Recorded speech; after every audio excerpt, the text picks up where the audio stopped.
Welcome to my podcast, Running Against the Wind. This is the second episode, and I'm very, very fortunate today to have a great guest. His name is Michael Lange. He's a writer, a researcher, and a strategist, and also the author of a great newsletter, political newsletter called The Narrative Wars. I'm going to talk to Michael. We're going to discuss the primary, the general election, and some other issues. But I'm a big fan. I'm old enough to call him a whiz kid. I started following Michael during the primary, and it was just amazing how accurate he was about the early voting and the prediction of the major upset by Zohran Mamdani. And I want to just share his views with our audience. Michael, quick background, your background. Yeah. Well, first of all, Sal, thank you for having me on.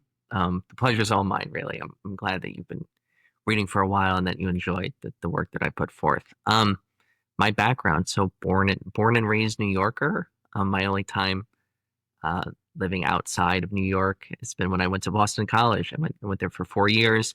Then had the great opportunity to work for Congresswoman Nydia Velasquez in her district office. Then I worked for on the campaign of Yusuf Salam of the exonerated Central Park Five.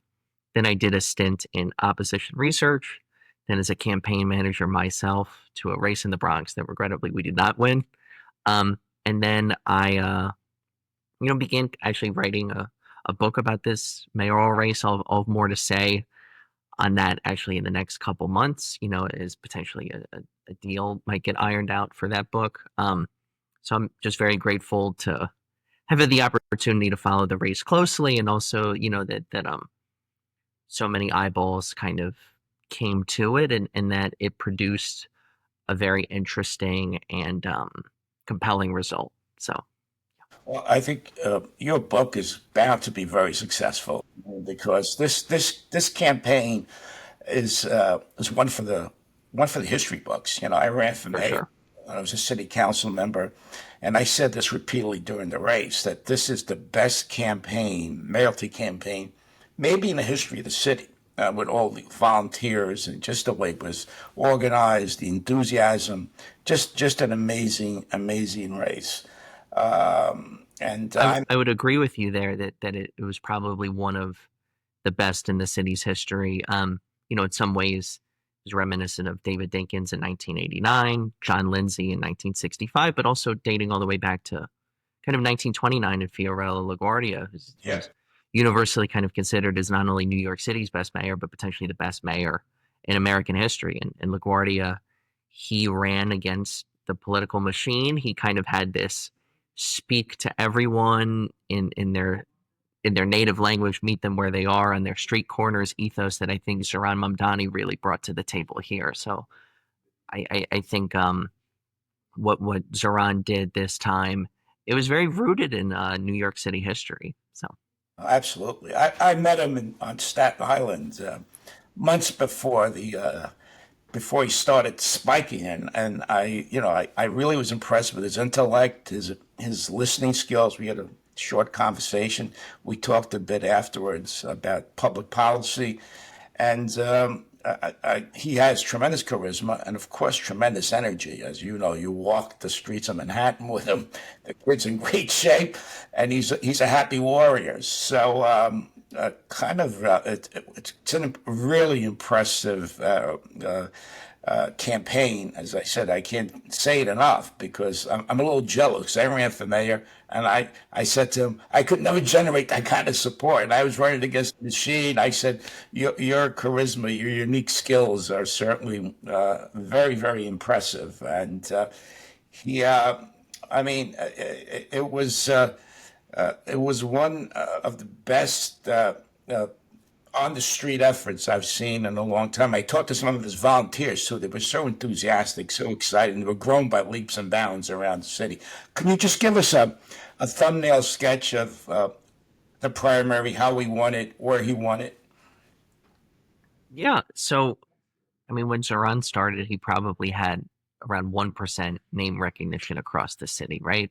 But that 1% of people who knew him and supported him at that time were were familiar with his tremendous work ethic, his that he was a very principled legislator. He wasn't afraid to kind of go against what maybe the political class or the political establishment thought was the orthodoxy per se. So he started from with a relatively limited citywide base. That citywide base was very not only loyal to him, but like was very intent on his success, right? And I think he was definitely the right candidate for to run against Andrew Cuomo in a race like this, but it's also kind of at the right time, coming, especially you think about Mamdani's real breakout moment to a lot of people. It came right after Donald Trump had won, when he went to, immigrant neighborhoods that had kind of shifted more towards Trump in this election. And he did this man on the street video, and it was more, instead of lecturing people or things like that, it was all about listening, right? And I think that type of ethos, I think he carried through the primary very well. While some of the other I think it was with someone like Andrew Cuomo in the race, a very well-known figure with near unlimited name recognition, he was able to kind of just hold on to about a third of the electorate, a little bit more, for basically the duration of his time, for the duration of the campaign. So then all the other candidates were kind of competing for the other kind of half of the electorate, you could say. And I think Mamdani really honed in on not only how to kind of reach those folks, again, increasingly young people, who frequent, mediums that you would maybe consider non-traditional, right? Like Instagram, TikTok, right? Things of that sort, not and rely far less on cable news, things of that sort, right? He was able to really not only kind of get his name out and reach folks there, but he also was able to reach them with a compelling message, one that kind of energized them to get out to vote, right? And it was just a real relentless focus on, call it economic populism, call it affordability, call it cost of living, whatever it was. He was speaking to those issues, very consistently from day one. And then when you kind of look at the final result in terms of the neighborhoods that he did well in, things like that, it very neatly kind of tracks with the people who rent for a living, the people whose lives are kind of most shaped by affordability rather than any other issue, right? You also saw that Eric Adams in 2021, he won and did best in places where public safety was a very large concern. Mamdani did best this time in areas where cost of living were kind of some of the hurt that people have felt the last couple of years is most pronounced. And I think he didn't quite, it's very rare for kind of a politician to be able to kind of shift the zeitgeist kind of in their direction. Most politicians generally just kind of play towards opinion polls and things like that, and they kind of shift their trajectory as the winds blow and things of that sort. But Mamdani really said, this is the type of issue that I can win a race like this on, and I'm going to stick to it, and I'm going to pull public opinion and pull attention in that direction. Yeah, it's amazing. My '97 campaign was on affordability. This has been an issue. This has been an issue that's confronted New Yorkers for years. But I think the timing, and the candidacy and the unique traits of Zohran really crystallized it, and he was able to generate that kind of interest. Obviously, amongst young, highly educated people, he did very well. His Muslim base really was energized. Would you say those were the two main bases of support that propelled him to victory? Yeah, I would say in general that kind of even across like education levels, right? He did did very well with young voters under 50, right? And that again tracks with kind of those people feeling the biggest brunt of the affordability crisis, and also him becoming ubiquitous on the platforms that they frequent for their news, and also for their leisure and for their entertainment, right? And also, I mean, again, I think he really relentlessly courted these blocks of voters, and that includes, in beyond just young people, specifically South Asians and Muslims and Yes. and Arab Christian voters, things like that. These blocks of the electorate that were there and that were always kind of there, at least in the last decade or so, but that they never really kind of had a candidate Right. explicitly trying to speak to them, right? But there were some real sleeping giants in our midst that were kind of taken for granted by the political class. And to Zohran Mamdani's credit, he did not do that, and that's why we're sitting here and he's the Democratic nominee. Bless And you. Sorry. And Andrew Cuomo is not. right. I mean, that kind, especially when it comes to the Southeastern Asian vote and the Muslim vote, it's. I mean, history repeats itself. Like Irish Americans, when they first got here, they were excited about the first Irish candidate for mayor. Jewish folks, Italians were. I remember the Mario Cuomo campaign before LaGuardia. A lot of Italian Americans were energized by Cuomo in '82, and I always, I know the city pretty well, and the Muslim base is growing, and I think the attacks on Zoran also backfired because it energized that vote.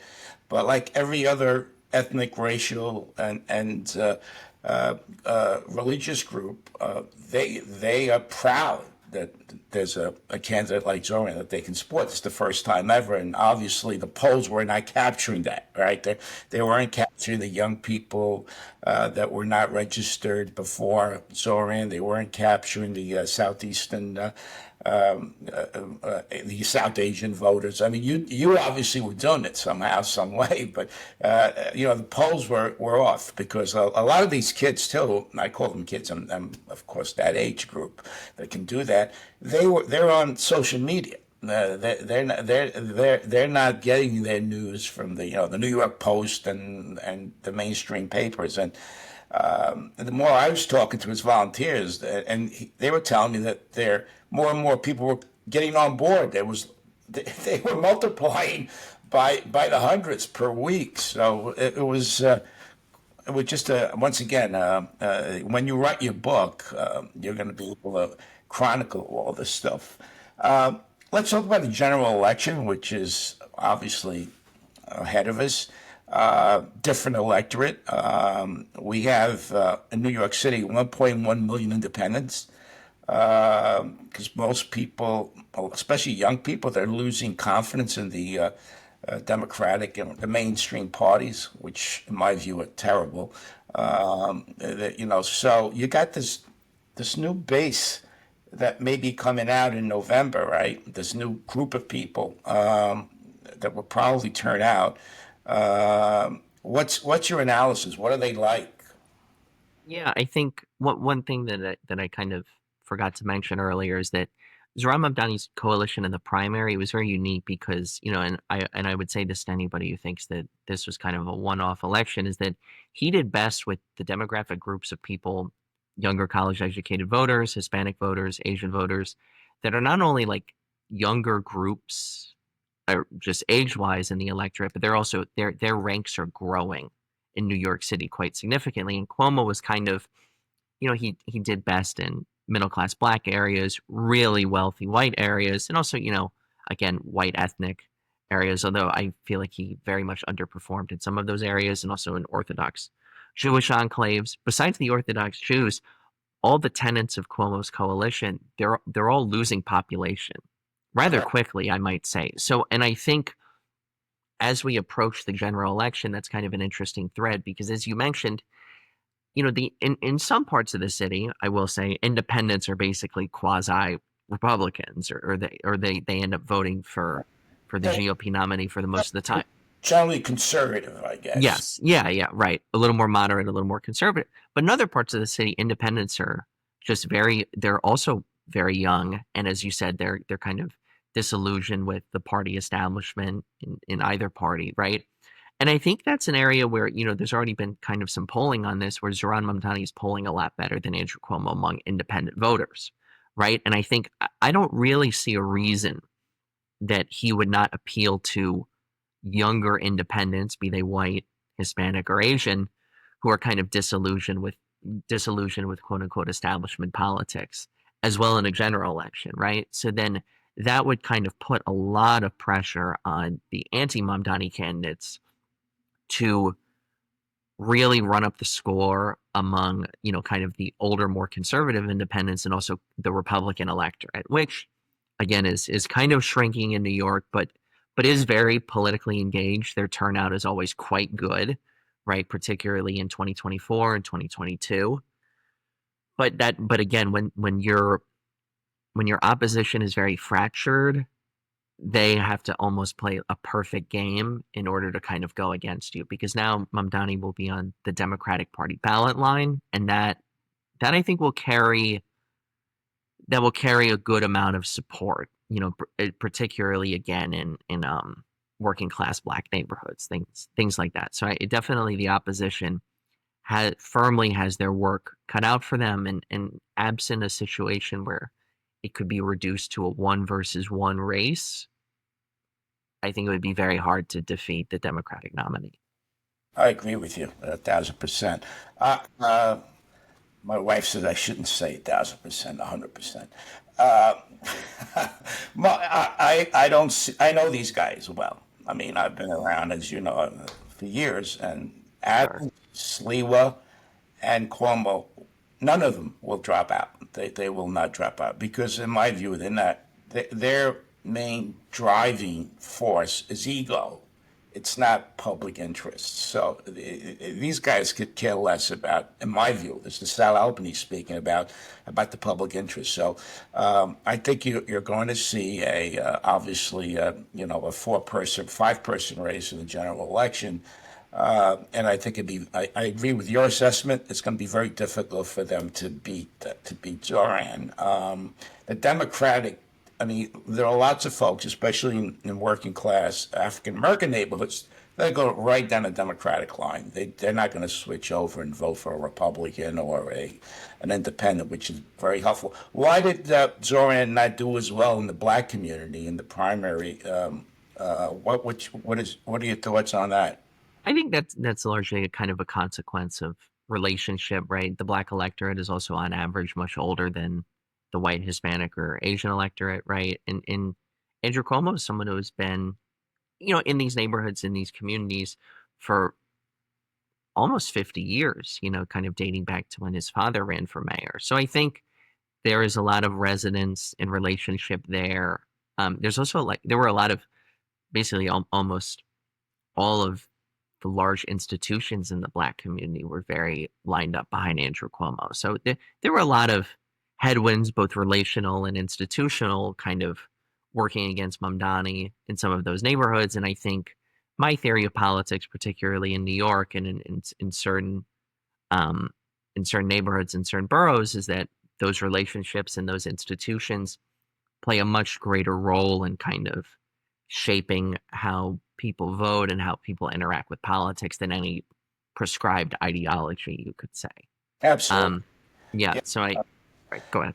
No, but that was the way that politics used to work in the city when the clubhouses were powerful, right? You had captains on, in each district, and they did somebody a favor, and basically, it was all relationship based, and that still exists in some quarters of the city. I mean, the clubhouses are virtually dead, but you do have community leaders who are tied into nonprofits. They're tied into the local politicians, and that translates into votes. But obviously, not enough to carry the day from Mr. Cuomo. And I What's think I think ironically that we speak about kind of that decline in civic life and things of that sort. Um, and ironically that kind of decline in institutional power very neatly kind of ties into the decline of Andrew Cuomo. But you also see that Zohran Mamdani and his coalition, kind of specifically the New York City DSA, right?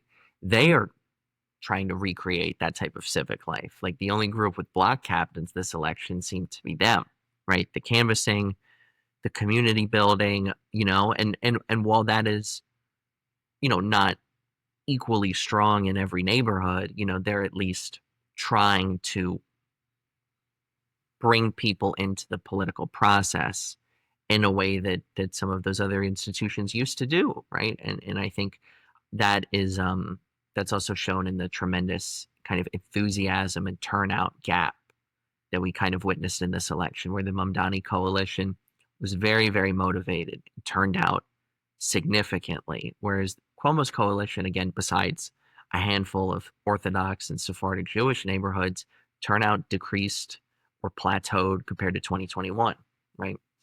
I mean, there was no excitement around Andrew Cuomo. I mean, the guy's, obviously scandal ridden. He's been around forever. And here's this young, energetic Zohran that comes along and just, blows him out of the water.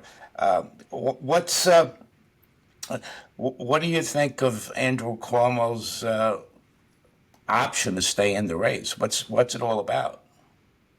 I think that's a great question. For as humiliating as losing by 12% to a guy whose name you couldn't even pronounce was, I can't imagine, or I'm having a difficult time imagining how the result in November will be that much different, right? And I think it's a personal reflection of kind of where Cuomo is, where he doesn't really have anything else really. Like, his children are all grown up, right? He's not married. I think this is like his last gasp. And he really had it there. It was in his hands. And he kind of let it slip through his fingers. And I think reckoning with that and recognizing it is certainly probably very hard for him to do. Yep. And this and it, the running in the general, it allows the prospect of this is not the end for at least another 4 months, right? That's a And great, that's a and, great and I set. yeah, and I do think genuinely that he's the only non-Mamdani candidate who has even a prayer of beating the Democratic nominee. Eric Adams has no chance, and Sliwa does not either. Same with Jim Walden. So, I mean, the intellectually rigorous thing is like, yes, he's got a chance, right? But it's a very it's a very slim one at that. And I think you just think about 5 years ago, Cuomo is on top of the world, right? People want him to replace Joe Biden. And Zohran Mamdani is sweating out absentee ballots in his assembly campaign, right? And now you kind of think 5 years later, Cuomo, Democrat all his life, father is one of the most famous Democrats of the 21st century, is now running as an independent to try and stop the Democratic Socialist on the Democratic line. I mean, it's quite a reversal of fortunes in just 5 years. It's amazing. It really is. I mean, I knew his father. I was one of his earliest supporters. I was with him when uh, when he was down 10 points before the November election before the primary against Ed Koch back in '82. When it's interesting, the polls showed Koch up by 10, and then the last week. Cuomo wins the race, and nobody thought he could win. I was thinking of that when all these polls were coming out with different dynamics, but still, the fact that Zoran was about 10 to 12 points behind with a week left, and then everybody was predicting this is a Cuomo victory, and I thought back to his dad, who was a totally different. I think he was he was a different person. He was not a professional politician. He was a middle class guy, a lawyer. He was in his 40s when he got involved in politics. His son has been involved in politics since he's 17 years of age. He never got out of that bubble. Everything is about mechanics, polling, or the technical aspects. There's no, in my view, no core there. And that's not only Andrew, but a lot of politicians are like that, which has unfortunately turned a lot of people off across the country. The DSA thing is interesting because what neighborhoods did you see did the DSA have that kind of connectivity and built that machine? Where were the neighborhoods? I know you call one the commie corridor. I do, yeah. That is not a derogatory term No, no, for those who are curious. Yeah, no, no, but you never know. People sometimes get mad about that. I, the Democratic Socialists of America, they're very strong in not just Western Queens and North Brooklyn, but now increasingly kind of Central Brooklyn and also kind of the areas of to the west of Prospect Park, all the way down through Sunset Park. I mean, they also, the Mamdani campaign, in addition to kind of canvassing areas where DSA has elected people in the past, they also canvassed plenty of the city that that had, some signs of left-leaning voter tendencies, but that were not represented by socialists at all levels, right? And that really, they were, as far as I can tell, the only campaign ever to have a dedicated events page for Muslim and South Asian events, things like that. Zohran did really well. Right. So I think prior to this race, DSA had only really focused on a select few state legislative and city council seats. And again, like some of the youngest and quote unquote, like the most maybe politically opportune neighborhoods to run insurgent left leaning candidates. But Zoran's race gave them an opportunity to really get to focus on the whole city, right? And so you didn't just see events, black captains, things like that in kind of areas where DSA is already well represented. You got to see that type of support and infrastructure fanned out across the whole city. And I think that was a really it was almost like an experiment, right? But I think the results proved that there is again real appetite for this type of politics, also delivered a certain accessible way in many, many, many parts of the city. And this is kind of a thesis that I had, is that it's not like there are only younger people, younger progressive people in just these six neighborhoods in Western Queens and North Brooklyn. There are young people everywhere across, but it's just a matter of kind of activating them and pressing that flesh and giving them a reason to vote. And I think Mamdani's probably his greatest achievement is that he was able to basically reshape the electorate. The reason the polls were wrong is that the polls, they just estimate who they think is going to vote. And those estimations proved very wrong, right? So if you're polling the wrong people, you will get kind of the wrong outcome. And, that was something that, and I remember I'm not a pollster by any means. Some of my good friends are pollsters, things like that. But I remember them explaining, or me asking them, and I was like, wait, so these pollsters just basically guess who's going to vote? And we're basing all this accuracy off of that. And it's not quite like polling a general election where you poll where, it's, you can reliably poll a certain number of Democrats, a certain number of independents, a certain number of Republicans. And some of these electorates are relatively homogenous, right, in terms of race and class and things of that sort. In New York City, the Democratic primary is infinitely diverse and has a limitless number of nuances. And I'm like, and then this was something that kind of led me to predict Mamdani to win. Is like, I actually think I have a better pulse of what the electorate is than like what Marist College thinks. Marist College is just kind of copying what the electorate was in 2021. It's like, I know that a lot of things in the city have changed since then, and also that what the electorate is not a static thing. It's very much responsive to whom the candidates are.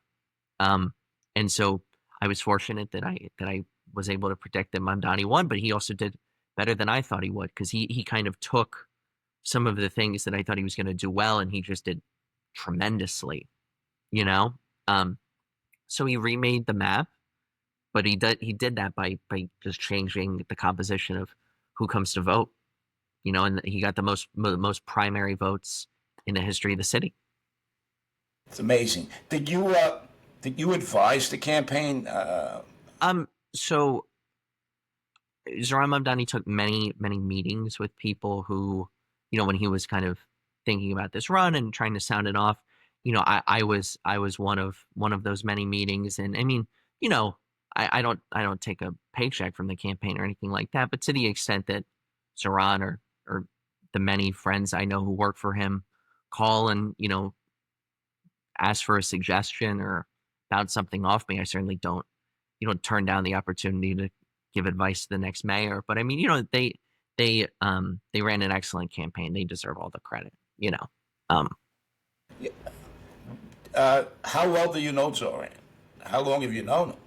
I think I've known him a bit the last couple years, but I really got to know him very well over the last like 16 months. On the campaign I managed, he was very active in trying to help, and he did help in many, many ways. And, I think I got a real appreciation for his intellect and his principles. And then I got to, but then I really got to know him as he was really kind of setting this in motion and thinking about what it would take.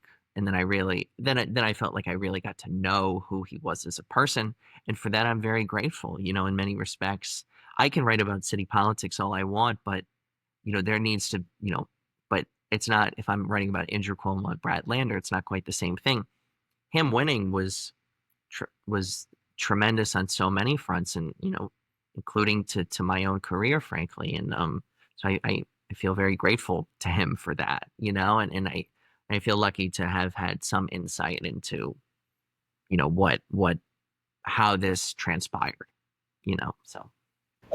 But Michael, why did so many others who are alleged analysts and strategists not understand the dynamics that you obviously were attuned to and were right on about? Well, I think it definitely helped that I was young, and then I kind of had insights into what the progressive movement, what the socialist movement in New York has been trying to build for, basically since 2017, 2018.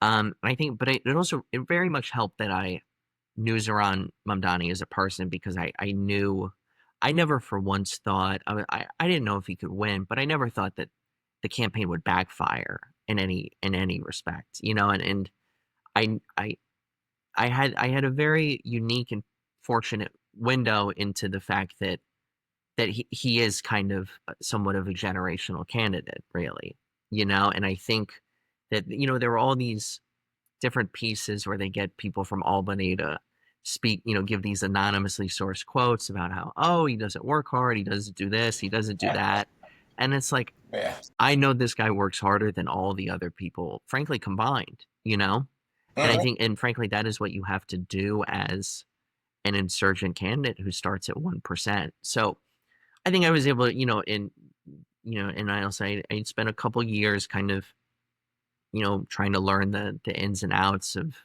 every angle to this. And I think I was able to cut through some of that media noise. And then also, frankly, I think maybe one of my biggest critiques of maybe the people who might have opined on this race in a certain direction is that I'm very lucky to be able to spend time walking around the city. I was born here. I was born 50, was born 50 blocks south of where I live now.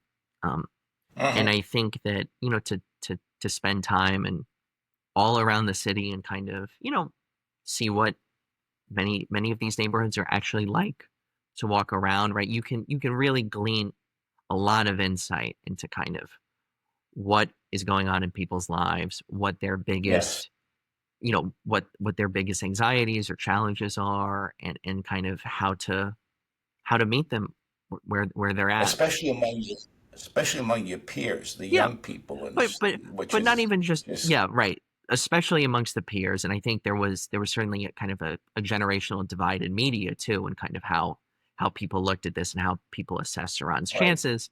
Um, But I think that for all the spreadsheet and data work that I do, I'm most proud of the work that I do, on kind of being out in neighborhoods and communities all across the city and things like that, and getting to see that, and to try and understand's the wrong word, because you can never truly understand something like that, but develop an appreciation for those nuances that can prove informative to work like this.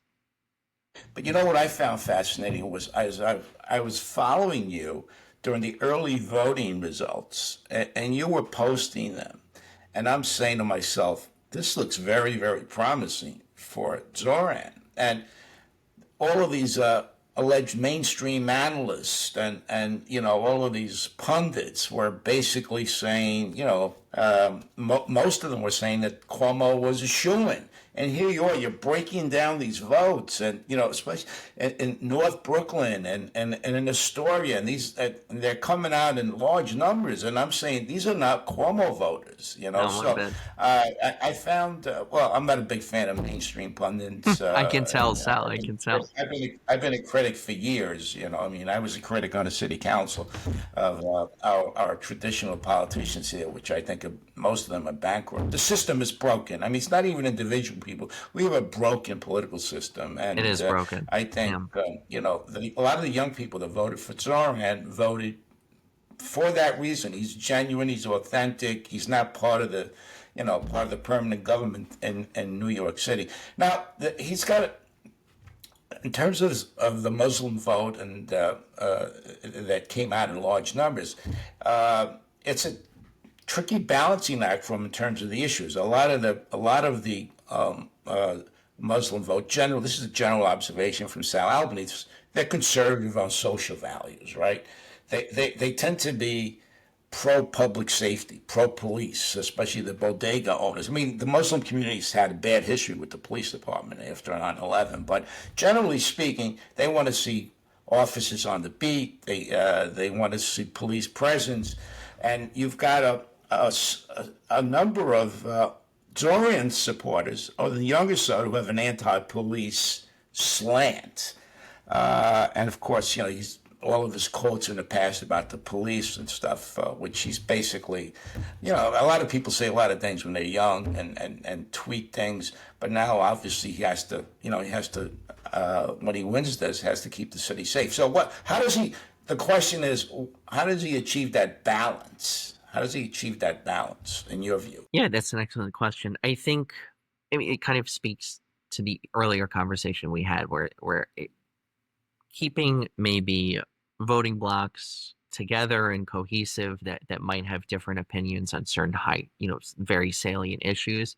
It is really one about relationship and institutional building. And I think Zohran is very good. I know this is something that you've kind of criticized Bill de Blasio for in terms of, being a little, I'm not trying to be rude, but he could be a little dismissive, right? Of journalists, Oh, yeah. Well, people who disagree with him. I think one of Zohran Mamdani's greatest qualities is that he is actually he will listen to you respectfully, and he'll tell you why he disagrees, right?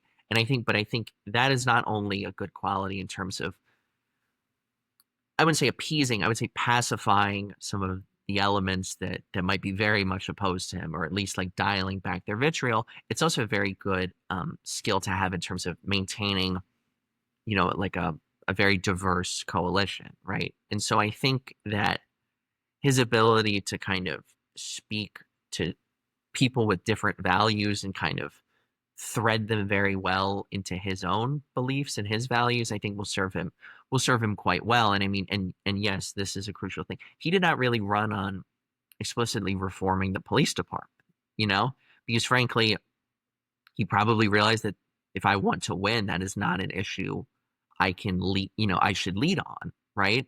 And also because more New Yorkers, like the cost of living is very universal, right? yes, People, being yes, crushed by rent is, yeah, or just groceries, things like that. It is yes, universal. Everyone wants it down. Policing is, dare I say, like a little bit more nuanced in that there's not quite a one size fits all for how folks view it. And so I think he was looking to bring people together, and he certainly did. And affordability was the means to do that. And I think if there is a non Donald Trump related challenge ahead for his administration, it is kind of in how his relationship, not just to the police department, but also kind of his relationship to these different voting blocks on that issue. yeah. I mean, Bernie Sanders said when he was mayor of Burlington, he had a good rapport with his police force, and I think that, and he actually made that recommendation on X. Michelle Wu is Before. as well. She's the person Yeah, that I frequently compare Zohran to, and that's she right. has Not Brendan Johnson. not Brandon Johnson. No, well, Chicago demographically is much more similar to New York than Boston is, but I think in terms of Yeah, just, I went to college in Boston. I'm no confidant of Michelle Wu, but in terms of Michelle Wu's personality and kind of her legislative ethos and how she ran her campaign, it's very her and Zohran are very, very similar. And I think interesting. you're actually slowly kind of seeing them build a bit of a bond, and I think she'll be someone that he can lean on and kind of assessing these different challenges. But she's even built up a rapport with her police department.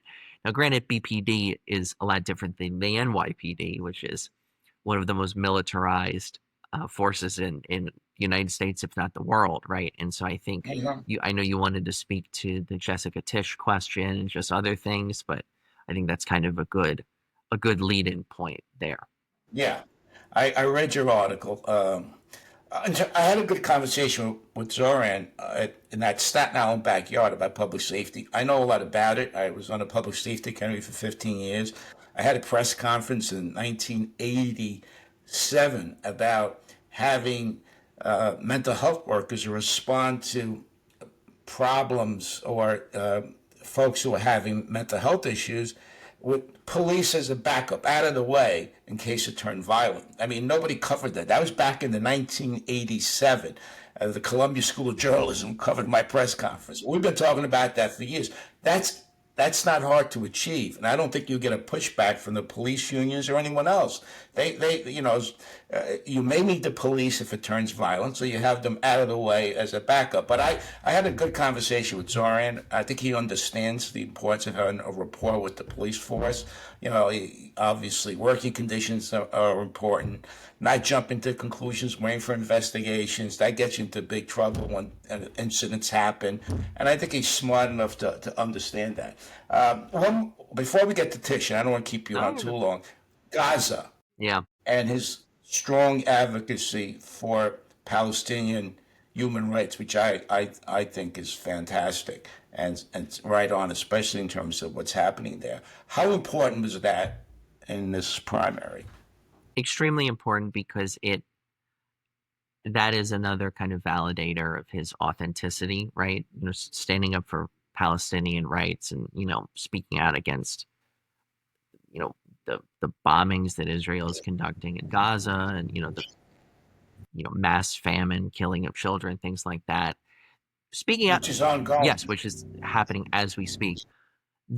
Speaking out against those things, we're certainly not terribly politically convenient, not just in this race, but dating back to Mamdani's entire career and well before that, right? And I think the younger generation of Democrats is very much on his side with respect to this issue, but the political class, the quote unquote the media elite, right, and also kind of the Democratic Party elite, kind of donors, and also top level politicians are not aligned with the the base on this, right? There's overwhelming polling evidence that rank and file Democratic voters now are more sympathetic to the Palestinians than they are to the Israelis, and that they're mortified by kind of what Benjamin Netanyahu is doing. But it's not. It's also, this ties into the general election. It's not just Democrats, right?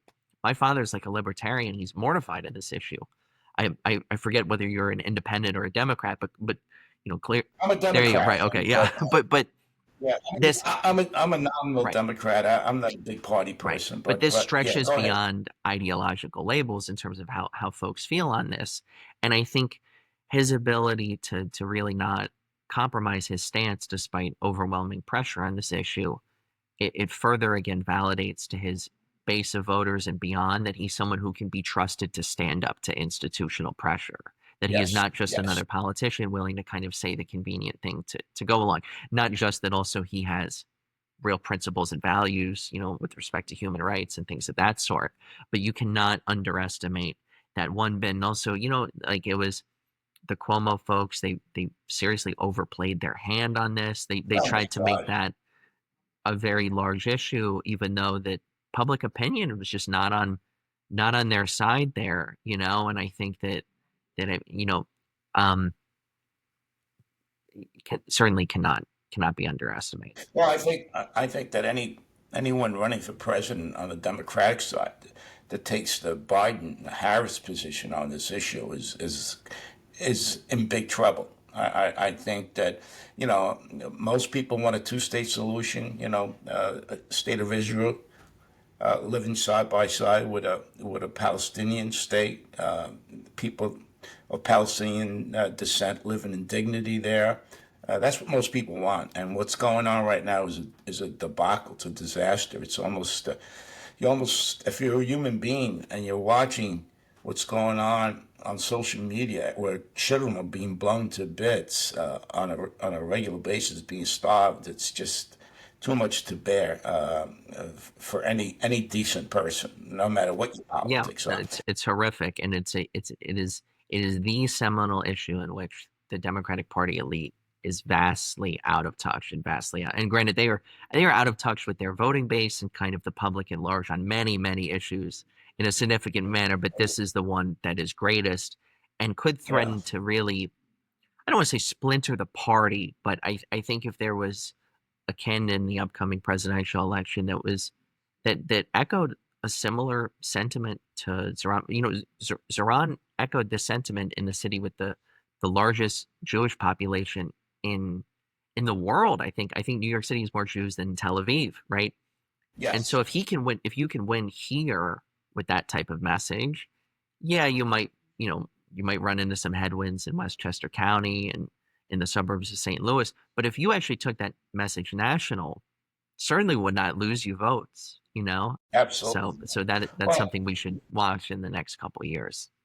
absolutely. Even some of these right-wing folks like Tucker Carlson, Right. Marjorie Taylor Greene are basically speaking out against the horrific events in Gaza and the West Bank. The whole world is basically condemning the actions of Netanyahu there. Last, I won't keep you long. I'm No, sorry it's for the okay. technical difficulty that we just I had a experienced, great but time. Jessica Tisch, just give me a synopsis of your article, which I thought was I'm excellent. glad you liked it. I'll turn the question around to you in a second, but he, I do think the appointment or not of Jessica Tisch is probably Zohran Mamdani's biggest decision over the next 5 to 6 months. Right, I'm trying to get my timelines in order.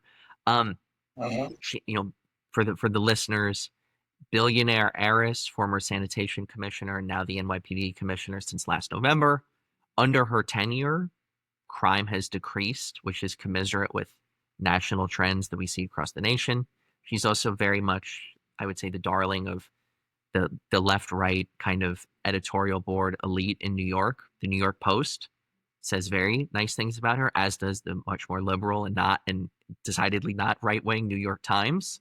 And that kind of, and also, she's very well regarded amongst the, kind of the financial elite of the city, the billionaire classes, that have been reticent to embrace Zohran Mamdani. So that kind of gives her, as even though she's an unelected bureaucrat, gives her a lot of soft power, right? Presiding over the police department, presiding, or having the media and financial elite uniformly behind her and pushing Mamdani to keep her.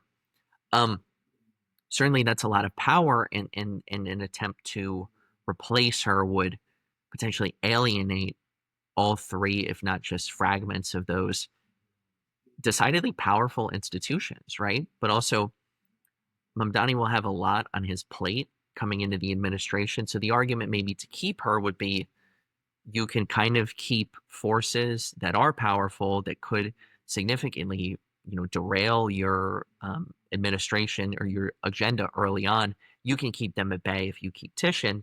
The argument to kind of replace her with someone maybe more politically aligned, Tish, not just on Israel, but also questions of like the strategic response group and in disciplining killer cops per se. There are real instances in which her position as police commissioner would come into conflict with, you know, Zoran's more left leaning instincts on those matters. Um, the argument to replace her would be you get someone who is very aligned at the hip that you can explicitly trust, that doesn't have, an independent profile that could be used against you potentially, things like that. Um, but I think regardless, it will. I think it is a polarizing decision inside the Mamdani coalition. I speak, that I was very for, it was not my most read article of all time. It was a very insider baseball kind of piece on my behalf. But I got a ton of feedback in terms of, again, people who loyals or on supporters, voters, volunteers who were very split on this issue. So that's why I thought it was important. And I think it's one that has potential to be a no-win situation, kind of a damned if you do, damned if you don't. But I think Zoran has kind of made no-win situations into wins his whole campaign. So I'm very curious to kind of see how that evolves over the next couple months. But I wanted to let me interview you for a second. You have said that Jessica Tisch is one of the most overrated bureaucrats in New York. For our listeners here, I would love to hear more about that. Well, I believe that. I was when Adams was considering her. I said that she's really not a good fit for the New York City Police Department. First of all, she was never a police officer, and that has an impact on the rank and file in terms of respect and believing that you're a serious leader. I mean, she's a good administrator, obviously, although there were questions about that when she left. Sanitation people were not, they were thrilled when she was gone, but. Bottom line is, I don't think she's a good fit for that job because she never really did that kind of work, and you've got to be familiar with what goes on the ground with police officers. So, I think the reason why she's so highly touted is because she's a really very good at public relations.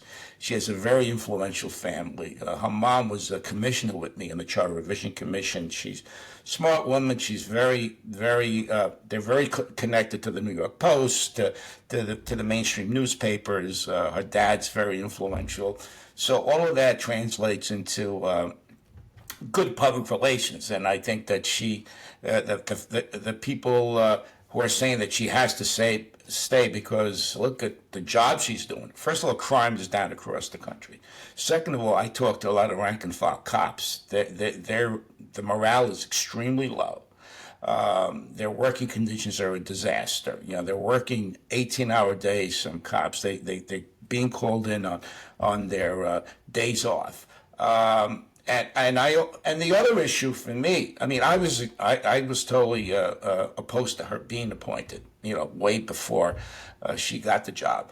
But now that Zohran potentially is the winner here, I think there are other options for him. There are some really good commanders out there that have the confidence of the rank and file, and somebody that he can trust. I don't want somebody as my police commissioner, which is one of the most important jobs in the city, who's basically extremely ambitious. The rumor is she wants to run for mayor herself. You can run into a lot of problems as the mayor when you have a commissioner that you really are not in sync with. So my opinion is he should not retain her. He should bring somebody else in who has the confidence of the rank and file, knows the job very, very well, and will be certainly more reliable in terms of trust for Zohran. So I think it'd be a mistake to retain Jessica Tisch for the reasons that I highlighted. That makes a lot of sense. Well, that's my view. I don't think I've made up my mind on it, frankly. But I think I'll have some. You haven't. I don't think I have. Yeah, I think I'll have some time too. That's why I wrote the article because I'm like I genuinely could see it both ways. This is pretty interesting. Yeah, I understand. But in the long run, I think it would be a mistake for Zohran to keep her. That's the Albanese view. But Michael, this has been great. I really appreciate you coming on and us having this discussion. I value your knowledge, your insight, Likewise. and I look forward to additional discussions in the future. And I apologize again for the Oh, technical don't worry about it. problems that we had. Pleasure's all mine. But Thank you for having me, and I'm sure we'll do this again in due time. yes, thanks, Michael. Have a great You day. as well. Thank you. Take care.